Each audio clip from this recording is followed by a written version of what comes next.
Well, calls for greater efforts towards debt relief, for Kenya are rising as evidence grows that the country is caught between a rock and a hard place by way of its financial position. Analysts at Genghis Capital say the government will need to make hard decisions if it is to climb out of the debt hole that it now finds itself in. Alex Mwangi has the details. The government's move to do away with tax relief measures that were instituted in early 2020 to mitigate the impact of COVID-19 seems like an unpopular move among financial analysts.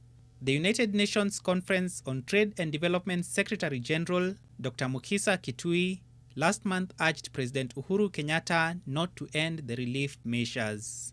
The government, however, had already made up its mind to push ahead with the decision. In my view, I think it was premature.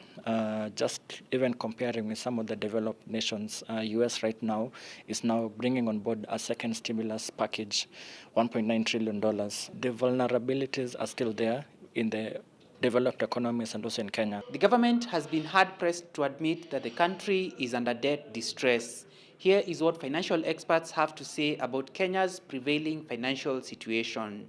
It's quite a tricky situation where we are in terms of the fiscal situation. We are edging closer to 70% as a percentage of GDP. That's the overall public debt stock. So at some point, we might need to take some hard decisions as a country on how to bring back the country back to a sustainable public debt level.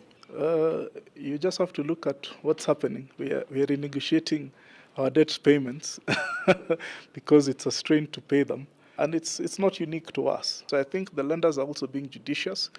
But as I can imagine, they're coming with a whole host of terms and conditions on how the money has to be used. Because I can't give you debt relief, then you go and waste it.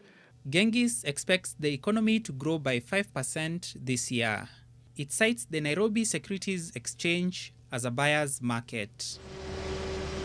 Alex Mwangi, NTV.